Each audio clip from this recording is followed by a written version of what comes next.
So what you just witnessed is a promo for a new workshop that we're rolling out the first of next year. We introduced it to the Leaders Conference yesterday, and we're going to give you a little flavor of it in the next 30 minutes. Now, it's broken up into 4 modules, as you can see, if you notice that, and they all start with a sharing, and then they go into a video that's usually about 10 to 14 minutes long, and then they have a reflection for 5 minutes, and then they have a conversation around personal and practical application. And it can be done as one fell swoop, as we did in Minneapolis in the end of September. We did 4 hours, or it could be done over a period of 4 weeks in 1-hour modules, those sorts of things. It's portable and it's flexible. So there are actually about 50 minutes of video film that has been developed. You're going to see about 15 minutes worth. And there are going to be little excerpts from each of the 4 videos. But in order to give you a flavor, what we're going to do is we're going to actually start with the sharing, and then we're going to go into the video. Bill Colgrove will be up first, and then Gail Caldwell will be up second. So here's Bill Colgrove. Joy, one of the fruits of the Spirit we just heard about.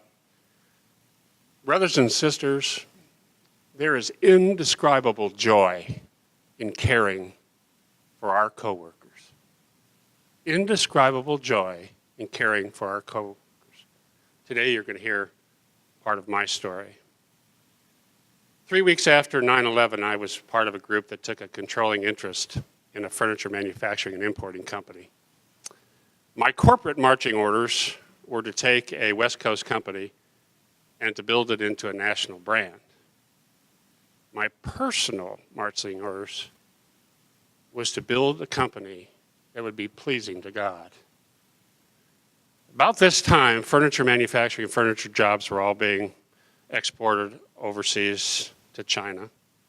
And whether you call this good luck, good fortune, good work, or great grace, our company seemed to be able to figure out how to design furniture and ship it to the United States in an affordable fashion. And we were off really to the races. It wasn't very long that we started emerging out of obscurity and into the mainstream visibility of the furniture industry. Well, it was very hard in the early years to attract people. As this thing gained momentum, good people were finding us. Great people, great numbers of great people, and great numbers of great people with great talents. And we were a racehorse in the fast lane of furniture. And then the world did what only the world could do. It stopped. We all remember September of 2008. Lehman Brothers went down. And just picture this. Here's a company galloping along, and then the world stops. And the visual I'll give you is the old cartoon where the bad guy is running ahead of the posse's right on their trail, the horse sees the cliff coming, the horse slams on his hoofs, and the bad guy goes sailing over the cliff. We weren't the bad guys, but we were the ones sailing over the cliff. The pundits said that there'd be about 8 million people who would lose their jobs, and another 16 million that would have their jobs materially affected. Now, based on those percentages in my company, I knew I was supposed to eliminate somewhere between 500 and 600 people. This deeply troubled me. So I went to my CEO, our CEO in heaven, and the conversation went something like this. I'm sure it started out with me whining and complaining a bit, but shortly it got to, Father, what do I do? What do I do? And then the Father to the Son. William, take care of my people. Are these not the same people who did incredible things for you in all the prior years? Are they not the same? Yes, Father. William, take care of my people. And so then, I sent out the word to all the communication channels that no matter what, we were going to try to hold this remarkable coalition together. No matter how bad it got, we were going to hold together. And to have that move throughout our corporate sphere of influence. And brothers and sisters, the hope that this created in our people, the way they went about knowing in confidence that they had a job, was huge. Well, things in the economy went from bad to worse. Millions of people lost their homes. Millions more, many millions more, lost all their savings. We remembered our commitment. We gripped tight, and we held on. And it continued to deteriorate. More than 8 million lost their jobs, and more than 16 million others had them affected. And fear was turning into panic. We remembered our commitment. We gripped hard, white-knuckle hard, and we held on. Mercifully, in late winter 2009, things began to improve. We started to see some green sprouts. And we have a tradition in our company at Christmas. We gather everyone in the ballroom and we talk. So I asked our HR director, Tracy, how many people did we have when Lehman Brothers went down, and how many people do we have today? At the gathering, a couple weeks later, when I was talking with our company, we discussed how tough it was, how hard it was, how proud I was of them. And then I was able to say to them at the end of the talk, my friends, we didn't lose much money. We didn't lose much market share. And by the grace of God, I didn't lose any of you. The number that we wound up with 14 months later, unscripted, was exactly the same number we started with when the world went down, when the world stopped. I will never forget the indescribable joy, the high fives, the attaboys, the fist bumps, the hugs, and yes, the tears of our company, my teammates, at this moment, that we had all made it through this thing together. And we knew we were in a God moment.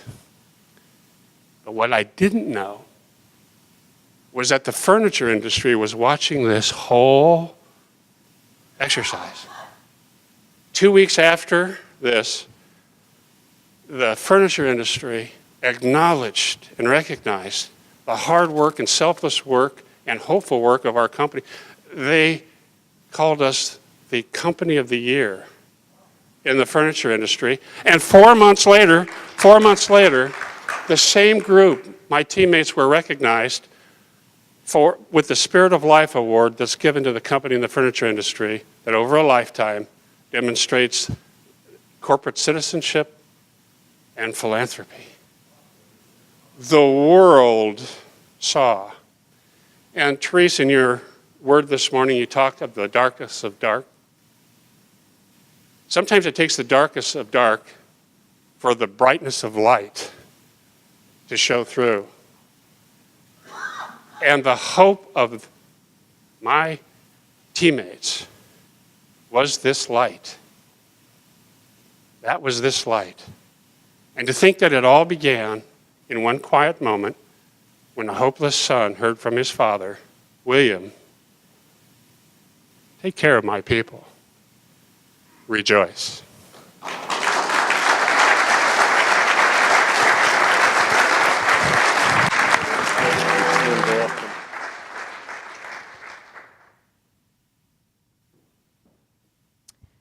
We know that Luke chapter 10, verses 40 through 42, tells us that Martha, distracted by all the preparations that needed to be made, approaches the Lord and asks him to tell her sister Mary to help her. Jesus, however, tells Martha that she's troubled and worried by many things, but only one is needed. Mary has chosen what is better, and it will not be taken away from her. Several years ago, I was offered a position to head an institute that served the affordable housing industry. The job, title, salary, and opportunity to effect a positive change all appealed to me. I believed that the Lord wanted me to accept the position.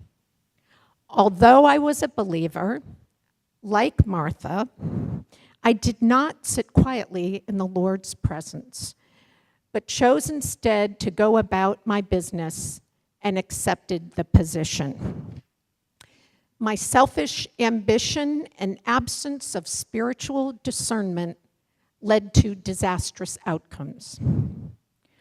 Almost immediately upon beginning the job, my leadership unexpectedly handed me a document containing the conditions of a prospective merger with another trade group. Were they suggesting I might be a co-CEO? I became worried and anxious. Negotiations collapsed. The other group's CEO publicly and openly criticized my handling of the negotiations. This wasn't a really great start to my new job. But this was just the beginning. The industry had been in a protracted decline and needed access to the debt markets. I was hired primarily from my contacts in the financial services sector. Despite my sweat and toil, I once again failed to achieve the desired result. Without adequate financing to carry inventories, revenues began to decline steadily. By the sweat of our brows, we did everything to save the Institute money, but nothing worked. Like Martha, I became worried and troubled by many things. Obsessed with net income results, I fostered a culture emphasizing performance over relationships. Our culture was not at all reflecting Christ in the workplace. During the Christmas season, the thorns and thistles multiplied. I could not sustain operations without significant layoffs. So after the new year, I let multiple employees go.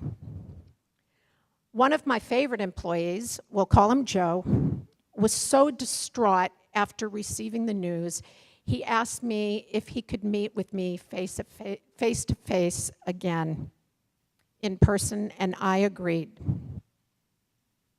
When we met, I told him he'd done a great job. We just didn't have the money. And I sensed that he was fighting back tears after he left my office.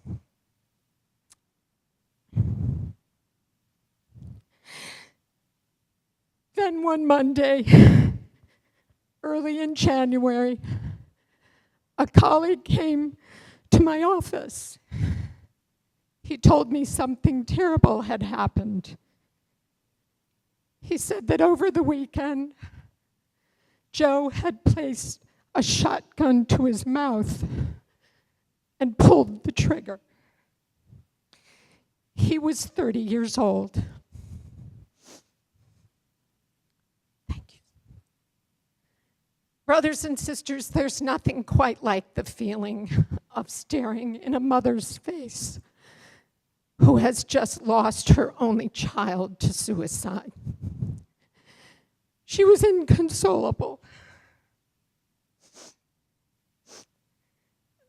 I felt like I had swallowed my heart. The sweat, thorns, thistles, and toil had taken every ounce of strength from me.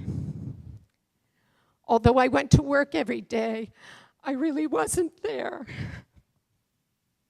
The Institute nearly went under, and I joined the ranks of the unemployed. Dropping to my knees with tears streaming down my face, I cried out, "Father, what do you want of me?" His response was a feeling of forgiveness and love that overwhelmed me. Filled with the Holy Spirit, I began, like Mary, to choose what is better. I sought the Lord's will. My transformation was underway.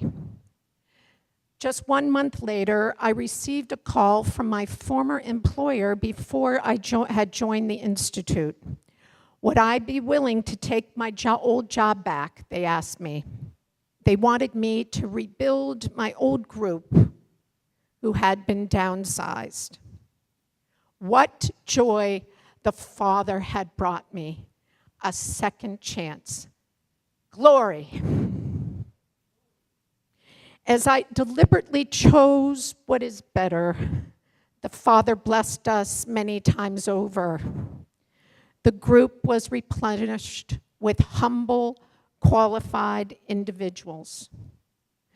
My focus turned to developing faithful, loving work relationships and to seeking the Lord with all my heart. Results followed. Our revenues doubled. Although I was working equally hard at this job, I found peace even in the toughest decisions. When filling our last position, I prayed for discernment about who to hire. Enter a bright young woman from Ukraine. I asked her how to pronounce her last name. She smiled. It literally means not a princess. Praise you, Lord Jesus. She is the one. In seeking the Father's will and in working hard for Him, my work was no longer toil. His creation was redeemed. His kingdom was firmly reconstructed, and together we rejoiced in His new creation.